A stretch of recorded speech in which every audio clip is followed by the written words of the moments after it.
Hello everyone, welcome to my channel. అందరూ ఎలా ఉన్నారండి? అందరూ బాగున్నారు కదా? ప్రతిరోజు మన ఇంట్లోన కిచెన్లోనే చేసుకునే పనులని సింపుల్గా చేసుకుని మన టైంతో పాటు మనీని సేవ్ చేసుకోవడానికి బ్యూటిఫుల్ టిప్స్ని అయితే ఈ వీడియోలో షేర్ చేయబోతున్నాను. ఇంక ఫస్ట్ టిప్ని అయితే తెలుసుకుందాము.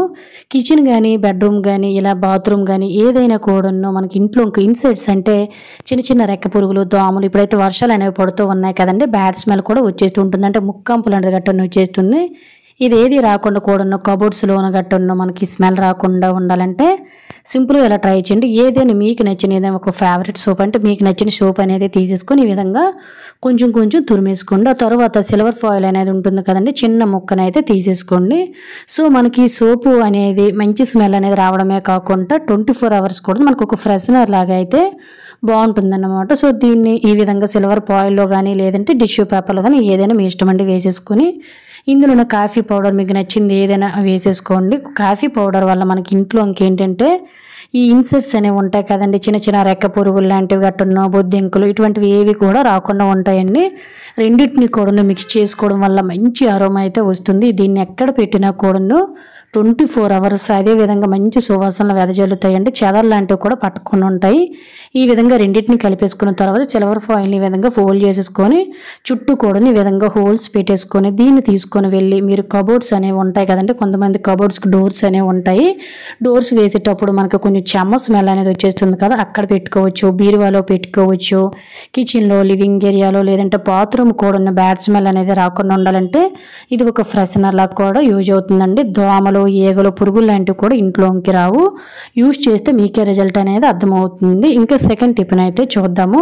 ప్రతిరోజు కూడా మన ఇంట్లోన బంగాళదుంపలు తొక్కలు తీసుకునే పీలర్స్ కానీ లేదంటే ఇటువంటి గ్రేటర్స్ కానీ ప్రతిరోజు వెజిటేబుల్స్ కట్ చేసేవి ఇవన్నీ కూడా మనం వాడే కొద్ది షార్ప్నెస్ అనేవి తగ్గిపోతూ ఉంటాయి కదండి. ఇలా షార్ప్నెస్ అనేవి తగ్గిపోవడం వల్ల మనం ఏవి కట్ చేయాలన్నా లేదంటే ఏవైనా కూడా తురమాలన్నా కూడా అస్సలు వర్కౌట్ అవ్వు. అలాంటప్పుడు వీటిని బయటికి తీసుకొని వెళ్ళి షార్ప్నెస్ చేసుకోకుండా సింపుల్గా ఇంట్లోనే ఈజీగా మనకు నచ్చిన టైంలో హ్యాపీగా మనమైతే షార్ప్నెస్ చేసుకోవచ్చు అండి. ఒక్కొక్కసారి దీన్ని మనమైతే షార్ప్నెస్ చేసుకోవడానికి మార్కెట్కి తీసుకువెళ్తూ ఉంటుంది, లేదంటే అప్పుడప్పుడు వీధిలోకి వచ్చేటప్పుడు సాన పెట్టించాల్సి ఉంటుంది కత్తులకి. ఇవన్నీ మనం ఒకేసారి చేయించలేం కదా.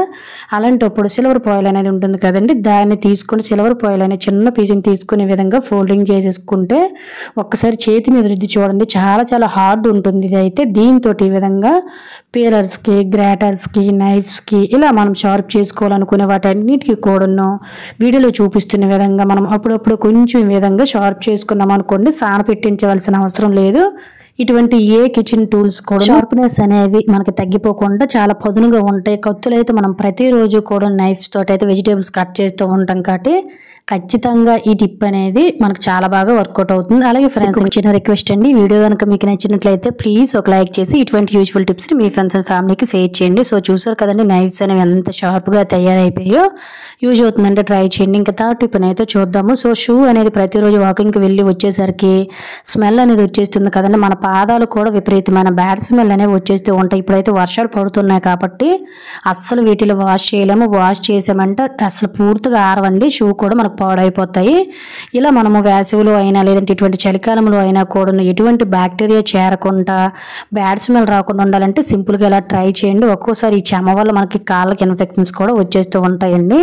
అలాంటి ప్రాబ్లమ్స్ ఏవి లేకుండా ఉండాలంటే ఒక చిన్న టిష్యూ పేపర్ని తీసుకోండి. టిష్యూ పేపర్ లేనట్లయితే కొంచెం కాటన్ తీసుకోండి. కాటన్లో అయినా లేదంటే చిన్న కాటన్ క్లాత్లో అయినా కూడా బేకింగ్ సోడా అనేది ఉంటుంది కదండి, చిన్నది బేకింగ్ సోడా. అలాగే మంచి స్మెల్ రావడం కోసం ఏదైనా మీకు నచ్చిన పౌడర్ని ఈ విధంగా వేసేసుకొని చిన్న ప్యాకెట్ లాగా తయారు చేసుకొని ఈ విధంగా షూలో కానీ చెప్పుల్లో కానీ లేదంటే షూ ట్రాక్ కూడా మనకి స్మెల్ అనేది వచ్చేస్తుంది.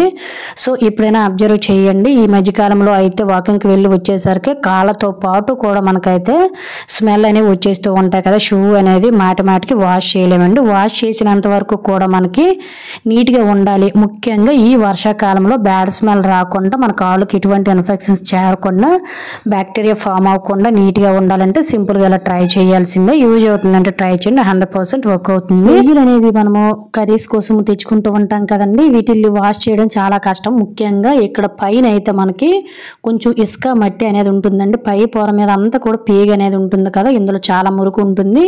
దీన్ని తీయాలంటే మనకి చాలా చాలా కష్టం అండి. ఎన్ని కేజీలు రొయ్యలు అయినా కూడా చాలా చాలా నీట్గా కేవలం 1-2 నిమిషాల్లోనే ఈజీగా క్లీన్ చేసేయొచ్చండి. సో దీంతో పాటు మనం డైరెక్ట్గా తినేసామనుకోండి సో అస్సలు బాగోదండి, ఇసుక కూడా తగులుతుంది, అసలు తినకూడదు కూడాను. అలాంటప్పుడు చాలామంది పేగును ఈ విధంగా చేత్తో లాగుతూ ఉంటారండి. ఇలా చేత్తో లాగడం వల్ల మనకి చాలా ఎక్కువ టైం పట్టేస్తుంది, ప్రాపర్గా మురికి పోదు, అలాగే చెయ్యి కూడా నొప్పి వచ్చేస్తుంది. ఇటువంటిది ఏది లేకుండా సింపుల్గా మనకి ఎక్కడైతే పేగు ఉందో ఆ పైన ఈ విధంగా లైట్గా నైఫ్ తోటి కట్ చేసేసుకొని ఇలా చేతితోటి మనము అయితే చక్కగా ఆ పేగుని మొత్తం కూడా ఆ డస్ట్ అంతా కూడా రిమూవ్ చేసేయొచ్చండి. కొంతమందికి ఇది తీయడం రాదు కదా, వాళ్ళకైతే టిప్ అనేది చాలా బాగా యూజ్ అవుతుందండి. జస్ట్ మనం పైన కట్ చేసేసి దీన్ని క్లీన్ చేసుకున్నట్లయితే లోన పొట్ట లోపల ఉండే మట్టి ఇసుక అంతా క్లీన్ అయిపోతుందండి. తరువాత మనమైతే హ్యాపీగా వీటిని నీట్గా కడిగేసుకోవచ్చు. ఎప్పుడు రొయ్యలు అనేవి కడిగినా కూడాను కొంచెం పసుపు అలాగే ఉప్పుతోటి నీట్గా క్లీన్ చేసేసుకోవాలి. ముందైతే పేగులన్నిటిని కూడా ఇలా నైఫ్ తోటి చకచకా కట్ చేసేసుకుంటూ క్లీన్ చేసేసుకోవచ్చు అండి. తర్వాత వీటిని ఎలానో మనం బాయిల్ చేసి వండుతాం కాబట్టి మనం కట్ చేసిన ఆనవాళ్ళు కూడా ఏమీ ఉండవండి. కొంతమంది విడిపోతాయి అనుకుంటారు కానీ అవి ఏవి ఉండవు. ఖచ్చితంగా ఈ రొయ్యలు అనేవి నీట్గా క్లీన్ చేసుకోవాలంటే ఈ విధంగా కట్ చేసుకొని ఒకసారి క్లీన్ చేసి చూడండి. చూసారు కదా, నేను కొంచెం పసుపు ఉప్పుతో నీట్గా కడిగేసానండి. ఎక్కడ కూడా మనకి మురికి కానీ పేగులు కానీ ఏమీ లేదు. ఒకసారి చెత్త అయితే ఎంత వచ్చిందో చూడండి. ఎంత చెత్తతో మనం తింటే ఇంకేమైనా ఉందో. ఈసారి రొయ్యలు క్లీన్ చేయాలనుకునేటప్పుడు సింపుల్గా ఇలా క్లీన్ చేయండి. ఇంకా 5వ టిప్ అయితే చూద్దాం. జనరల్గా మన ఆడవారికి చాలా మంది కూడా చీర అనేది కట్టుకుంటారు కానీ కొంతమంది అయితే మడత పెట్టలేరండి. మడత పెట్టినా కూడా సరిగ్గా మడతలు రావు. ఇలా మనము పట్టు శారీలు కానీ లేదంటే సిల్క్ శారీలు అనేవి అస్సలు మడత పెట్టలేం కదండి. ఎట్లాంటి వాటిని కొత్త వాటి కొనేటప్పుడు ఎలా అయితే మడతలతో వస్తాయో అలానే ఈజీగా చిన్న పిల్లలైనా కూడా మడత పెట్టేయొచ్చండి చాలా సింపుల్గా. దానికోసం మనం అట్ల రేఖ అనేది ఇంట్లో ఉంటుంది కదా, దాన్ని తీసేసుకొని వీడియోలో చూపిస్తున్న విధంగా చీర మొదటి నుంచి అయినా లేదంటే చీర మధ్యలో ఇంక మడుచుకొని ఈ విధంగా వీడియోలో చూపిస్తున్న విధంగా చక్కగా గరిటెని మీకు ఇంకా చిన్న సైజు కావాలంటే చిన్న సైజు కూడా పెట్టుకోవచ్చండి. నా దగ్గర గరిటె ఉంటే అంటే అట్ల రేకుంటే తీసుకున్నాను. వీడియోలో చూపిస్తున్న విధంగా ఈ విధంగా అట్ల రేకును ఈజీగా మనం మలుచుకుంటూ మన మడతలు అనేవి చక్కగా పెట్టుకోవాల్సి ఉంటుంది. ముందు పైన కుచ్చులన్నీ పెట్టేసుకున్నాం అనుకోండి, తర్వాత కిందన నీట్గా సర్దేసుకుంటే మొత్తం సెట్ అయిపోతుందండి. పట్టు చీరలు అయితే పర్వాలేదు కానీ సిల్క్ శారీస్ లేదంటే ఇంకా పల్చగా ఉండేవి అనేవి ఉంటాయి కదండి, వీటన్నిటిని కూడా మనం ఇలా ఈజీగా అయితే మనం ఫోల్డింగ్ చేసుకోవచ్చండి గరిటెతోటి. దీని వలన మనము గంటలోని ఎన్ని శారీస్నైనా కూడా సింపుల్గా ఈ విధంగా మడత పెట్టేయచ్చు. చూసారు కదా ఏ విధంగా చక్కగా కుచ్చులు అనేవి వచ్చేస్తున్నాయండి. హ్యాపీగా ఎప్పుడైనా బీరువా సర్దాలనుకునేటప్పుడు మడతలు పడిపోయే లేదంటే శారీస్ అనేవి మడతలు రావు అనుకునేటప్పుడు సింపుల్గా ఇలా గరిటెతో అయితే ట్రై చేయండి. సో ఇది లెంత్ శారీ ఎక్కువగా ఉండడం వలన వీడియోలో ఓన్లీ మీకు హాఫ్ మాత్రమే చూపిస్తున్నాను, హాఫే కనిపిస్తుందండి. తర్వాత పైన ఈ విధంగా కుచ్చులు పెట్టేసుకొని కిందన మొత్తం కూడా సెట్ చేసుకున్నాం అనుకోండి, చక్కగా మనకి చీర అనేది సింపుల్గా మడత పెట్టుకోవచ్చు. ఒక్కసారి మీరు ఇలా ట్రై చేసి చూస్తే మీకు ఒక ఆంచన అనేది వస్తుంది. సో ఫైనల్గా నేను శారీ అనేది ఫోల్డింగ్ చేశానండి. కొనేటప్పుడు మనకి ఎలా అయితే శారీస్ ఫోల్డింగ్లో వస్తాయి అలానే వచ్చేసాయి.